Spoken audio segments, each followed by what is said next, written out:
Ibu, Bapak, dan teman-teman yang baik, salam jumpa.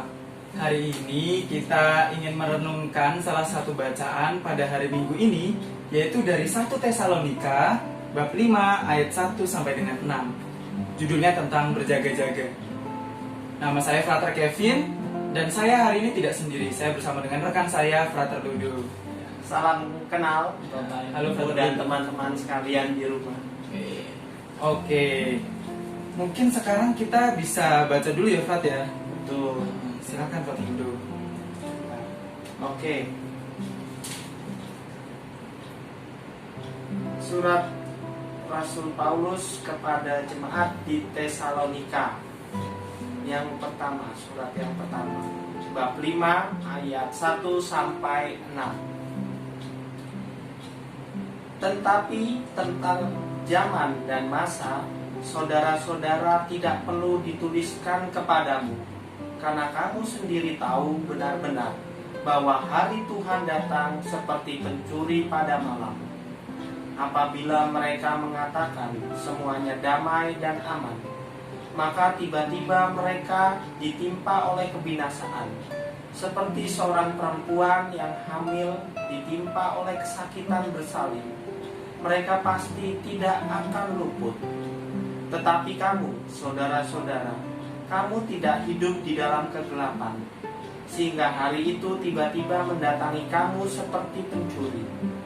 Karena kamu semua adalah anak-anak terang dan anak-anak siang. Kita bukanlah orang-orang malam atau orang-orang kegelapan. Sebab itu baiklah jangan kita tidur seperti orang-orang lain, tetapi berjaga-jaga dan sadar.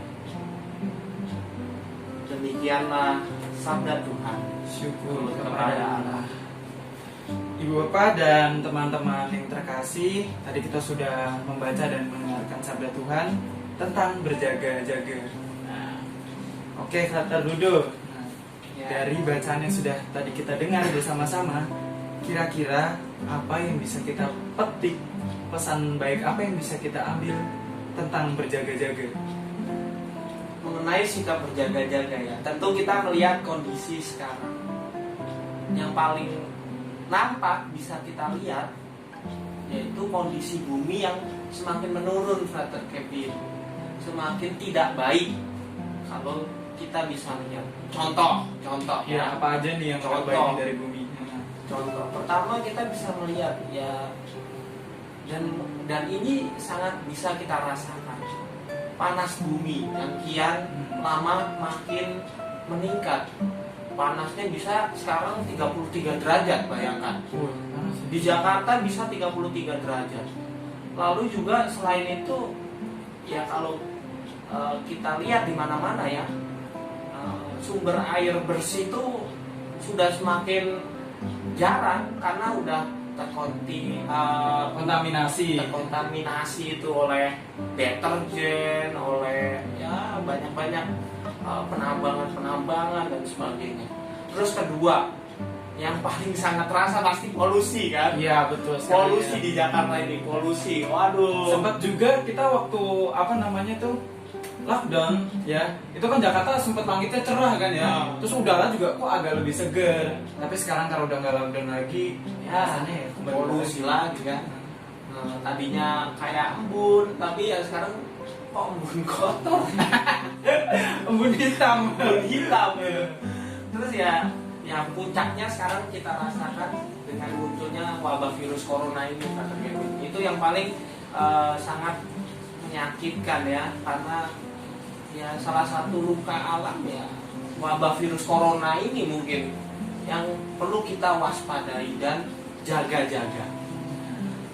Begitu Ibu, Bapak, dan teman-teman. Jadi kurang lebih kondisi bumi kita ini sedang tidak stabil. Ada ya kerusakan alam, mungkin hutan banyak yang ditebang karena produksi dan konsumsi kita yang meningkat, lalu lautan kotor, udara menjadi kotor karena banyak pemakaian kendaraan bermotor. Oleh karena itu ya kondisi alam kita malah jadi sedikit berguncang. Nah, Frater Dudu, Ya, dari kondisi alam yang sedang tidak stabil ini, kira-kira apa sih penyebabnya?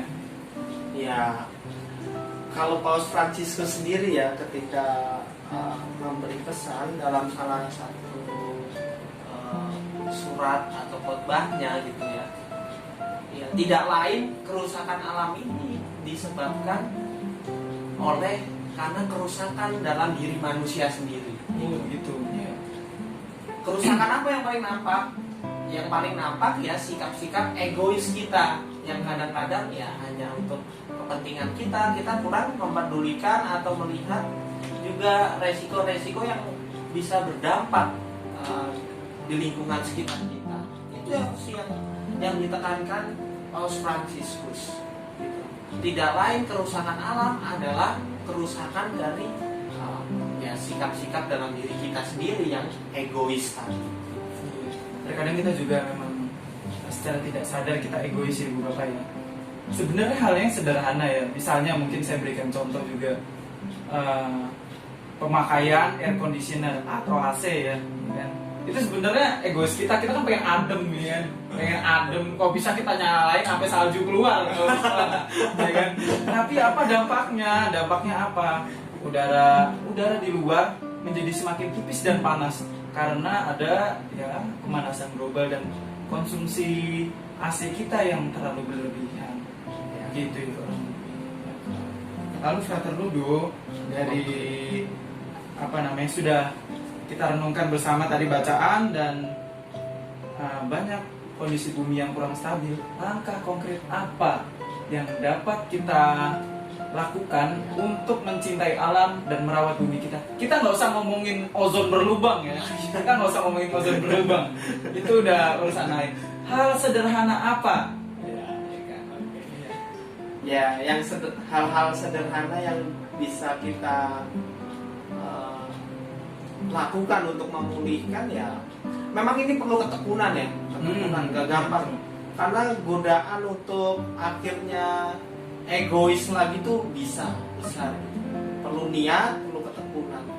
Salah satu yang dilakukan frater-frater di Seminari Tinggi KAJ ya dengan memanfaatkan berbagai media, gimana kita bisa menanam kembali gitu, Sempat saya punya pemikiran gitu ya, semiskin apapun seseorang gitu ya, kalau bisa mengolah tanah, dia masih bisa makan, karena hasil dari tanah itu bisa dimakan tanpa harus mencari uang, tanpa harus dia ya bekerja dalam arti kantoran gitu ya. Nah, dengan mengolah tanah aja itu mungkin bisa menghidupi setidaknya untuk makanan pokok sehari-hari. Dengan menanam sayur, karena terus juga menanam buah-buahan, karena ya itu kan sudah dimanapun bisa kita dapat bibit-bibit seperti itu, bibit-bibit sayur, bibit-bibit buah gitu. Nah, itu salah satunya menanam di sini. Menanam ya sekarang banyak medianya. Kalau tidak bisa dengan tanah yang luas kan sekarang ada model hidroponik.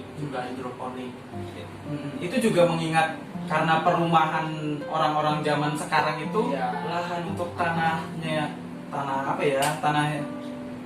untuk menanamnya kurang. Sering hidroponik. Lalu juga selain usaha-usaha itu ya, dengan kami di Seminari Tinggi KAJ juga frater-frater berternak. Ternak apa aja? Ada ikan nila. Yang pasti bisa dimakan jelas ya. Ada ikan nila, tapi tidak luput juga kami juga memelihara sebagai hobi kami ya. Kami juga melihara ikan koi. Itu juga sebenarnya titipan Romo Yus gitu. Ada juga ikan cupang. Kebetulan ikan cupangnya lagi beranak banyak. Punyanya Frater Bernard. Nah, itu ya salah satu usaha kita. Lalu juga pengurangan dalam penggunaan AC, lalu juga penggunaan kendaraan. Ya kalau jarak-jarak dekat, atau kami pun kalau kuliah naik sepeda gitu. Tapi kan sekarang memang ya untuk itu salah satu untuk melatih ya. Kalau misalnya hanya jarak dekat gitu ya lebih baik naik sepeda daripada pakai motor atau mobil. Kadang kita kalau mau mempersingkat waktu atau bahkan nggak mau capek, kita tuh pengennya naik kendaraan bermotor ya. Misalnya ya, aku pengen ke Indomaret nih, padahal cuma pengen beli es krim gitu kan, ya kan? Ya akhirnya naik motor, ya kan? Cepat pengen makan es krim. Padahal kalau kita coba mau jalan kaki, kita sehat, Iya, betul, ya kan? betul. Sehat, kita tidak menjaga alam, kita tidak memproduksi karbon monoksida dari asap kendaraan bermotor. Sederhana. Jadi juga menanam, beternak, mengurangi penggunaan air conditioner atau AC, dan mengurangi penggunaan kendaraan bermotor. Ibu bapak, mungkin ini pertanyaan bagi kita juga ya. Lebih sering mana ketika kita keluar, kita lebih sering mana ngelihat pohon atau konblok atau semen dan lain-lain? Karena menurut saya kita malah lebih sering ngelihat pembatas jalan, konblok ini ketimbang rumput dan pohon. Kira-kira menurut Fatur Rudo gimana sih sebaiknya ini? Ya menurut saya ya memang penting pembangunan. Sekarang pembangunan kan di mana-mana ya, Brother Kevin ya. Kita bisa lihat pembangunan ya gedung-gedung besar sekarang. Tapi ya yang perlu diperhatikan juga dalam pembangunan, selain pembangunan fisik seperti gedung itu, juga pembangunan ekologis sekarang.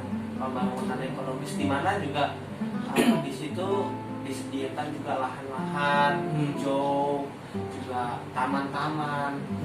Ya agar di situ juga selain sebagai penyimbang, karena kan alam itu kan sebagai penyimbang kita kan.